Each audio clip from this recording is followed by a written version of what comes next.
So right off the bat, Laura, let's just talk about how we messed up the time. Let's just be honest. Let's just be honest, right? That's the best policy ever. So we coming on talk about spiritual exhaustion, and yeah, we messed up the time for to meet and record the show. I totally did. I think there's so much going on in so many different dimensions, different levels, different calendars that are, and the time is wonky too. It is, and it's time speeds up all the time. Yes. I remember being a kid, and it's like, God, I'm like 8 3/4 years old. It just takes forever, right, to turn 9 or whatever that is. But we've got the time issue. We've got all of these energies being bombarded by it with us. Mhm. But we also have all of these disclosures, these conspiracy theories that are starting to turn into reality. So these are, and this is like a spiritual shift when we come up with these new realities that what we thought used to be really isn't. I mean, it's hard. Yeah, We're absolutely. literally looking at a weariness of the soul. It's like, oh my gosh. And, we're both laughing that missed this appointment that we set for each other. Like, yeah, spiritual exhaustion. I mean, even as you're talking, I'm hearing dimension. There's new dimensional pathways. I don't even know exactly what they mean by that when they're telling me that, but there's new dimensional pathways, and in that it's neurological as well, right? Because our brains are shifting in regards to how I'm just hearing this, how we are interpreting energy. We're beginning to interpret energy in a new way, and it's almost a multi-tiered way, a more complex way. And I believe with that, so many people that I know are experiencing, they're all afraid that that they have dementia because True, by the way. I never thought about that, but it's coming up a lot in my conversations. It's like their biggest fear also if they don't have it. yes, yeah, and it's they're trying to some people are struggling to have that recall coming in, and that's worrying them too. But as we begin to shift into these different frequencies, we're coming into a state of just being, right? So much has been relied on memorization and that type of recall where we're now calling in soul recall, and that's being in that state of anything I need, whoop, will drop in when I need to know it. I'm not going into the recesses of my mind to pull it forward. It's a full soul knowing now. Yeah, that's a really good way to put it. I so understand that. I Yep. never I never put it in those words before. I think you're absolutely right. And we're getting bombarded with so many things. So as we're getting bombarded and we're dealing with this spiritual exhaustion, which is I want to say it's almost a newer concept, right? 10 years ago, was this that much of a thing as it is today? And I No. think it's the timeline issues. It's all the things put all into one thing. And boy, do I sound sophisticated. It's all the things put into one thing. It's everything being grouped together at the same time. And our souls are trying to process this as fast as we can. Yeah. And what do we do about it, right? That's the big thing. And Yeah. I wrote that blog because I am exhausted. It's like I wake up exhausted. I go to bed, I'm exhausted. I wake up in the middle of the night, and I'm thinking about things that I need to get done so I can relax, right? Yeah. Yeah. And at what point do we slow down, become more mindful and centered? Yeah. And how often, and this is me being kind of an Aries, how often do I have to do that? On the calendar, the to do. Yeah, I wanted to jump in and have this conversation because I saw your blog and it was, as always, synchronistic. I had just finished texting a group of my other healer friends, mediums, and I'm like, I feel like I've been walking through quicksand for the past 3 days. I just, no matter what I do, I'm just exhausted, and I don't know because I will send out texts to other people who do the work because I like it's like my barometer, right? I'm trying to figure out how much is it the collective and how much is this, okay, maybe I'm deficient in something in my own physical body, right? So we're always Those looking. are great questions everybody should be asking themselves, by the way. Yeah. And I mean, hey, right before waking up, I took my magnesium, right? I have my magnesium pills that I've Yeah. been upping and increasing. I was seeing a doctor actually just did a study, and he did 16 months, and he put all of his patients on 550 milligrams of magnesium glycinate every day. And he saw a 41% improvement in their dementia Oh, from wow. just doing magnesium.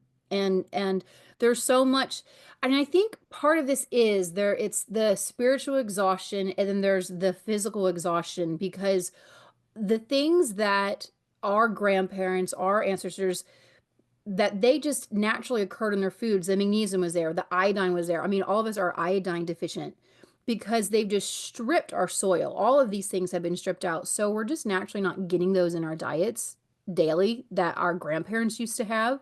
So that's part of it. But let's really let's dissect the definition of spiritual exhaustion, because I think some people are going to read it like, what does that even mean? Yeah. For me, it's a weariness, a tiredness of the soul. And it can happen for so many reasons. Our souls are so exhausted living these mortal lives.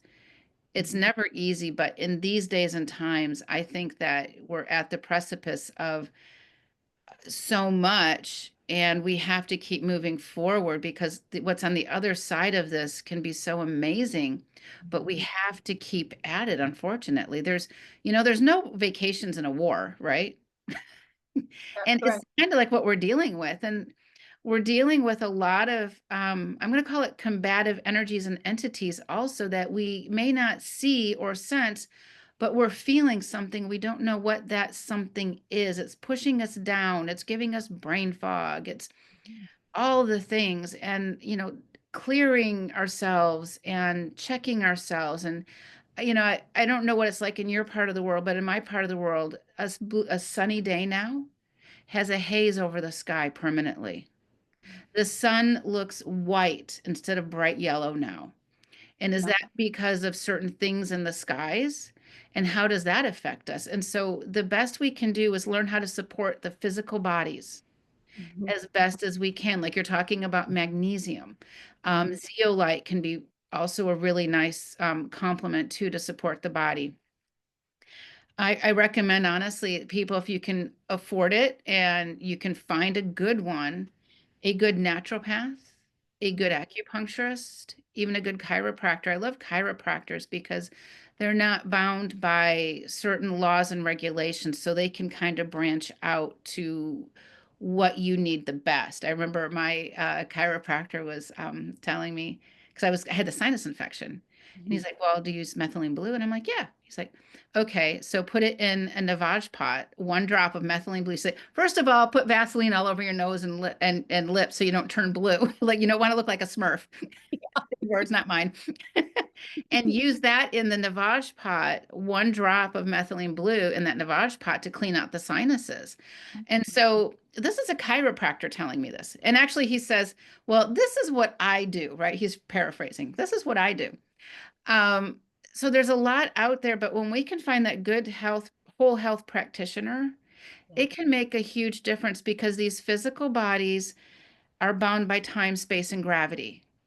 And there's a heaviness right now on this earth. And as the earth is shifting and changing and the energies are chaotic, we're feeling it, especially if you're a more sensitive personality, right? And Mhm. I joke around a lot. It's like, well, the good news is you're sensitive. The bad news is you're sensitive, right?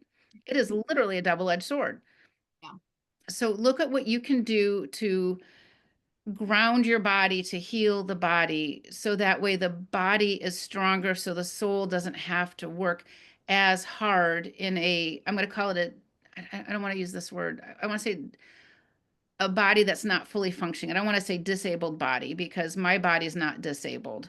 I'm very Yeah. fortunate, but I want to make sure that it's healthy as possible so we can keep doing what we're doing. Yeah. Yeah. And I mean, you in your own work, you do the heavy work every single day. Yeah. When I'm feeling that spiritual exhaustion, usually my energy field, though protected, I'm just naturally, especially when we're doing this work, like you know, we just kind of radiate a little bit more out there. And I put sound to everything, guys. I just I just do. But when I'm feeling spiritually exhausted, I literally imagine all my energy and I go, and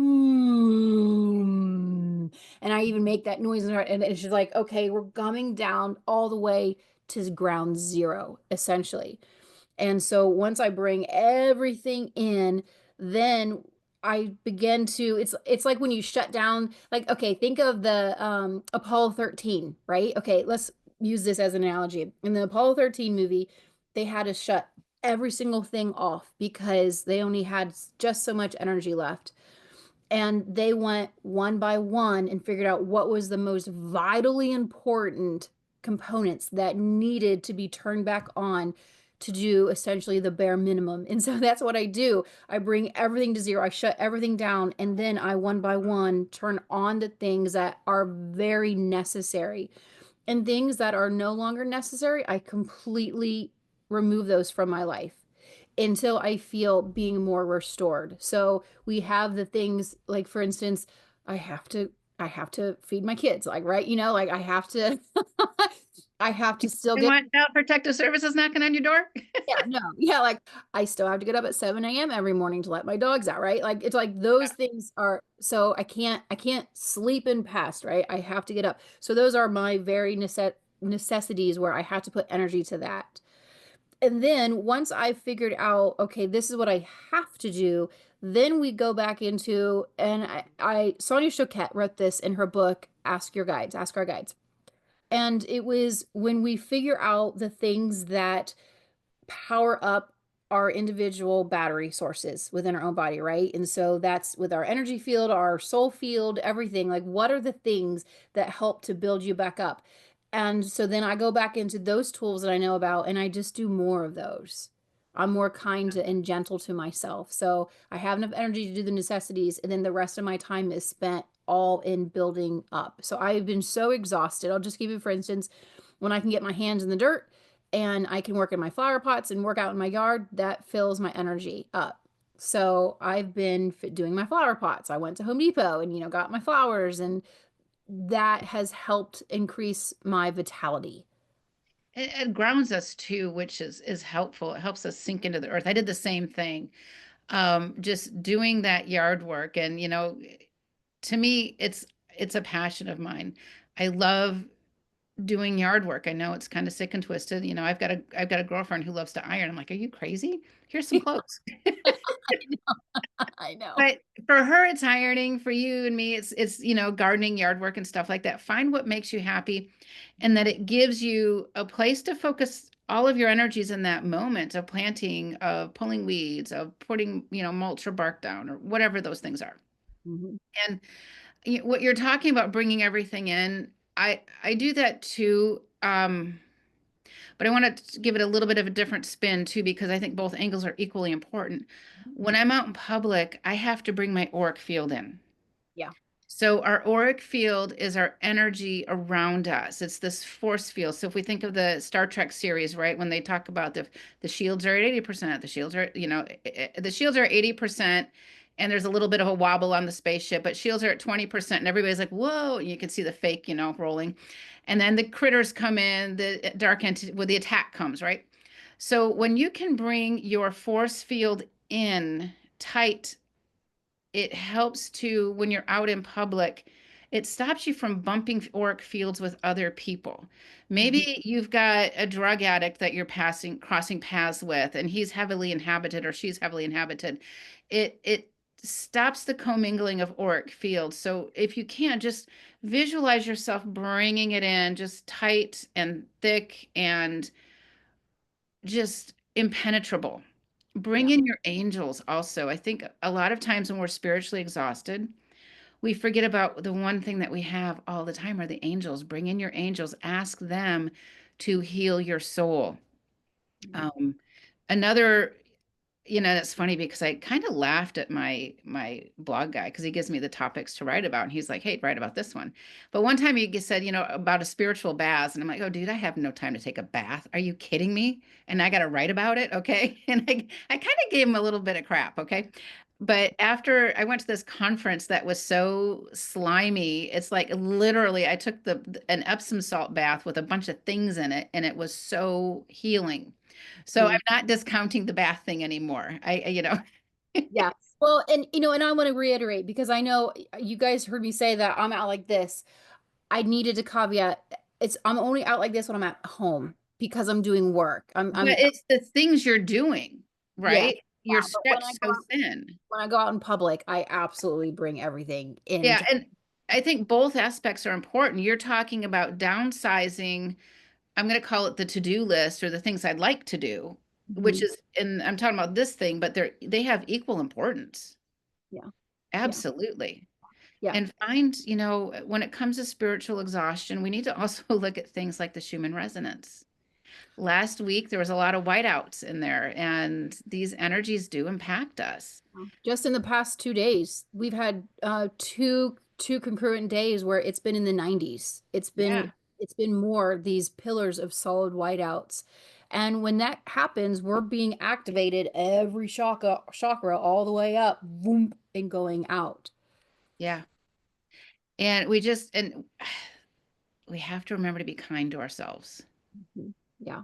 And I made a post on social media and um this is being kind to ourselves, right? So I was just doing a nice slow walk because I know it's important to move the body, but I've been tired, right? So I Mhm. moved really slow and I decided just how you were saying to be in the moment. I walked around my neighborhood and just took pictures of everything that I found to be pretty. And I gave myself the moment just to stand and be with it and to really take in every color, every smell. And so I took pictures. So I made a Facebook post of all the little pretty pictures and that I found. Very cool. Yeah, but that was my walk for to Yeah. help with my spiritual exhaustion. I was trying to feel better and it worked.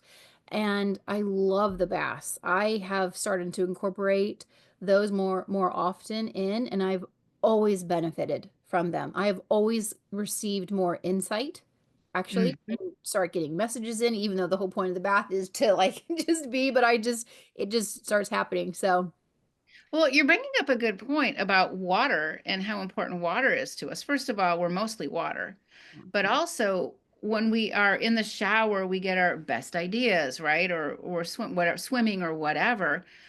The water connects us to our subconscious self. Mhm. And when we tune in and listen, amazing things happen, unless you're getting yelled at, which happens to me often. Oh But no. in all seriousness, so the water is such an important part of us. And if you don't have a bathtub to take a shower or take a bath in, Mhm. make yourself a really good salt scrub. Take salt, some liquid soap, a little bit of a healthy oil, maybe it's jojoba oil or something like that, and put your favorite essential oils in it and just mix it up.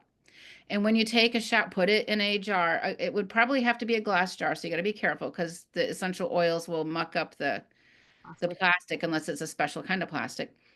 And just take a little bit, put it in your washcloth, and just scrub down with the salt Yeah. because salt cleans and clears, and it's really helpful.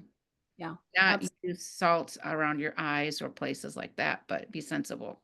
Yeah, absolutely. And even if you just get a nice foot soak too. I always tell Yeah. people, if you don't have a tub, just get any bowl in your kitchen and just soak your feet in that. I have magnesium flakes that I put in the water. And because our feet, I mean, reflexology, every organ of the body is represented in the feet. Yep. So it can absorb that way And and the organs absorb the magnesium because of that. yeah. Yeah. Yes. Yes. Yeah. I actually was came in a session a few actually last week.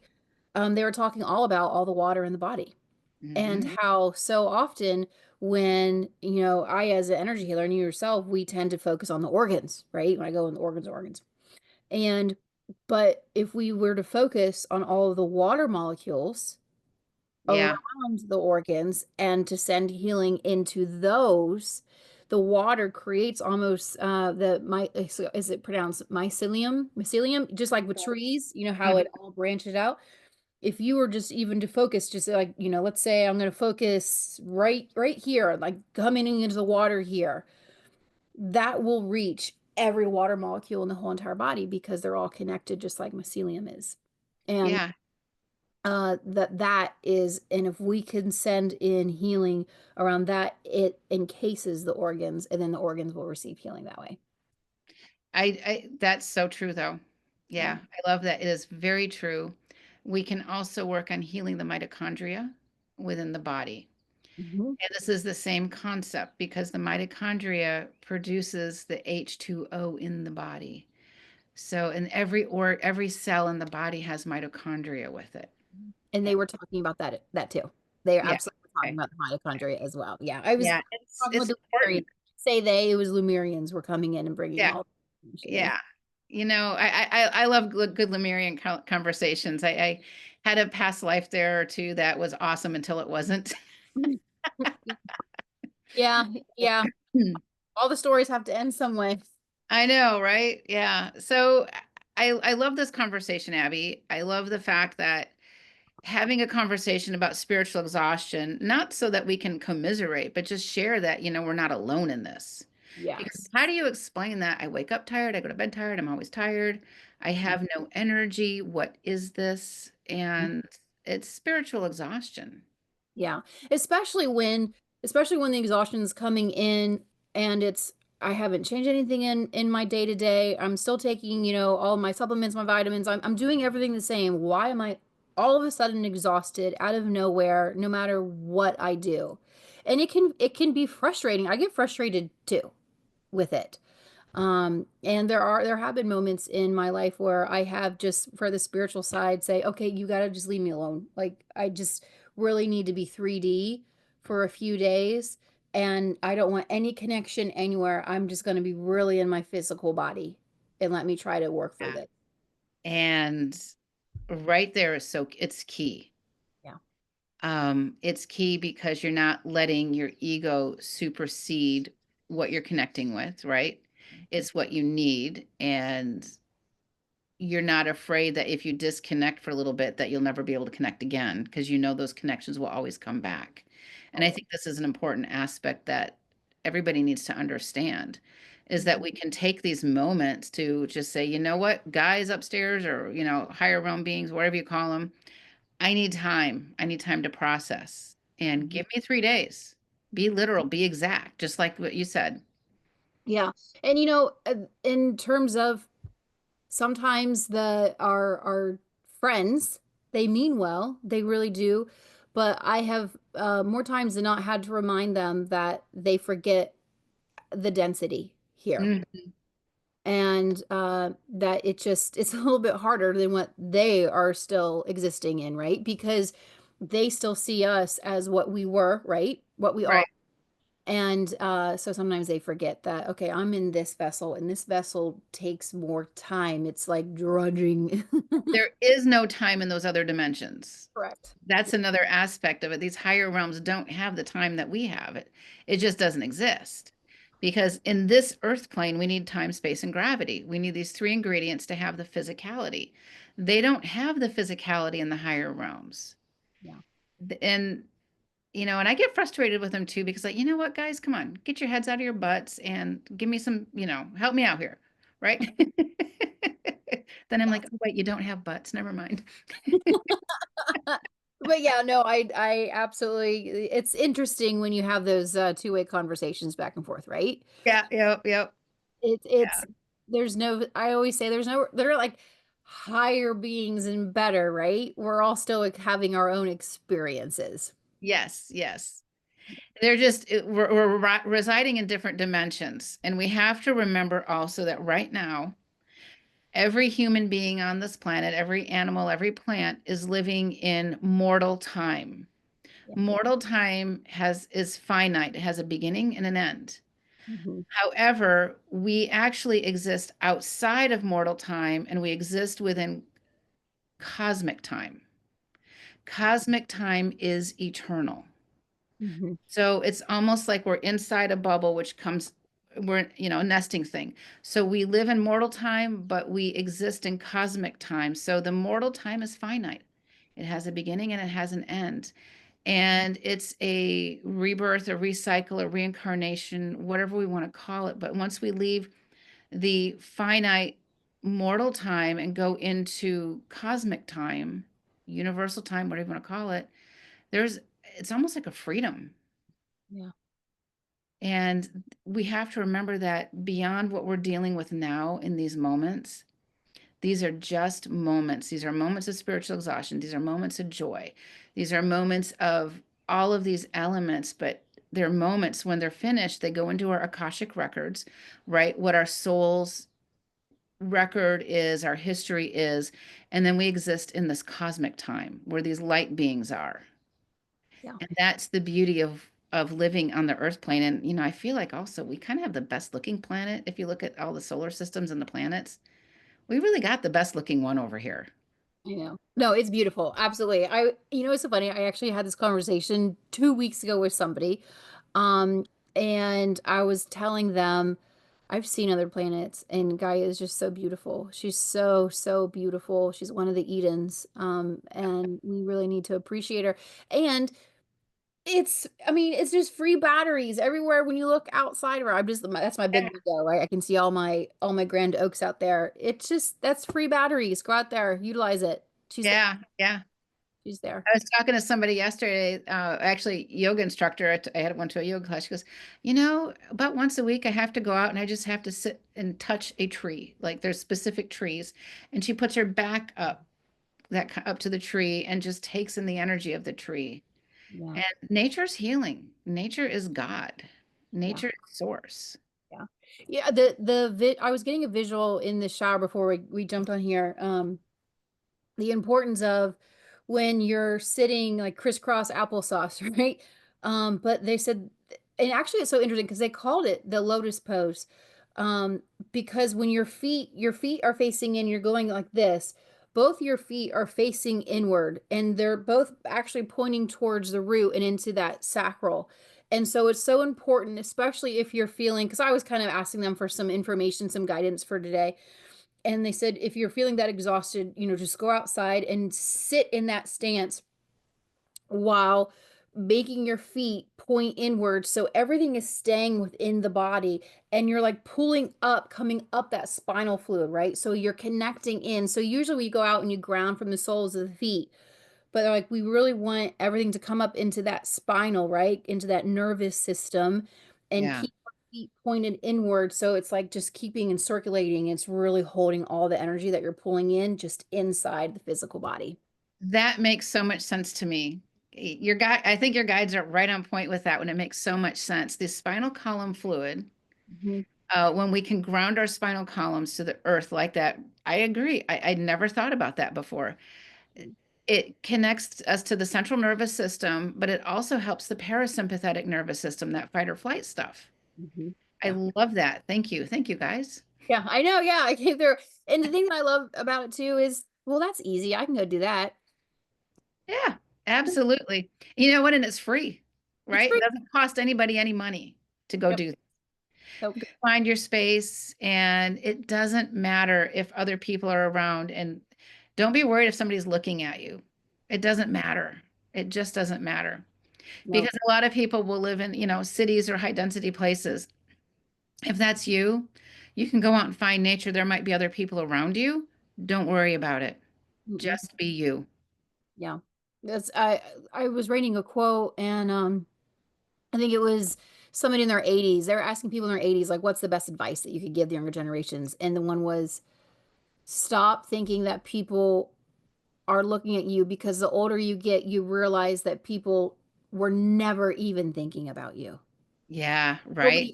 Nobody ever was, because we are all in our own thoughts in our own space, and we're always so worried about what other people are thinking. But yeah, no one's actually paying attention to you. No, absolutely not. And just enjoy that space and that peace that you have. Yeah. But I think that is a huge opportunity that they shared with you Yeah. around the spine. And Yeah. you're right about the feet coming in. Yeah. Mhm. Yeah. I never 'Cause, thought yeah, about it. yeah, if you go out and I was laying out in the sun earlier, and that's another thing. Especially if I'm feeling depleted, I like to go out and lay out in the sun as much as I can. But you lay out and your body's completely stretched, or you stand and you ground. Because I was asked, I always push back and ask questions when I'm in there, and when they're having a conversation. And it does, it's like all the energy is still escaping, right? It's still, there's still outlets from the hands and outlets from the feet because you're outstretched. But when you're like this, everything's just kept within the body. Yeah, I I love, love that. yeah, yeah. And I again, love that. It's spiritual exhaustion is a real thing, but we have real remedies for it too. I guess is at the bottom of all of this is there's remedies. There's always a solution to every problem. yeah. And if the first solution doesn't feel right for you, doesn't work for you, try the next one. Try the next one. Yeah. Yep, absolutely. Um, Love when we can jump on here and we can just offer up some tools, because again, it's just the simple little steps. And if you're feeling that exhausted, just give yourself the grace, the space, and the time, because you work it through it. Yeah, we will. And we will survive it, but it might not be easy, but we can learn to make it easier. Yep. Yeah. Yeah. Yeah. Awesome. Thank you, Abby. Oh yeah, thanks. I'm glad that we could make the time I know, right? to come on in here and chat. Thank you so much for writing the blog post. It was again so synchronistic. So many people were feeling it. I loved it. And if any of you guys listening want some more tools and tips, Laura and I and Sherry Divbend are going to be here in Charleston, with the Grand Oaks, with the trees. And oh my goodness, the trees here, they are very talkative. They have so much to share. But if you want some more tools, go to awakenindalign.net and join us for our immersive retreat. We would love to see you. Would love to see you. We've already got people signing up and we haven't really advertised it yet. So, and Yeah, space is limited, by the way. We like to absolutely. keep them small because we get to have more individualized time with everybody. Yeah. And yeah, so Yeah. And we're going to be out in nature for most of it. And we're going to do an excursion to go see Angel Oak. I'm so excited to go and see I Angel. have always wanted to go see Angel Oak. Okay. Yeah. She's so beautiful. It's so funny. I actually just drove by her a week ago, and there's a Charleston tea plantation, which the tea plantation is all organic tea. Everything, all their practices are all organic. But it's just a few miles away from Angel Oak. So who knows, maybe we can stop and go into that little gift shop if we want to. I love that. Um, yes, I'm a tea drinker, but she's just beautiful. She's just lovely. Yeah. I'm excited for everyone to go and everyone should experience her energy. I agree. This Angel Oak has been, I feel like I've been talking with it, communicating with it since you mentioned it. It's like, oh yeah. So we'll see what can happen. I think miracles happen at these retreats. If there's anything we learned from the first one, it was just amazing. So Yeah, absolutely. Absolutely. Well, thank you so much. Glad to be on your show. I'm glad that you came on my show. Important chat. Everyone, yeah, you're not alone. And there's some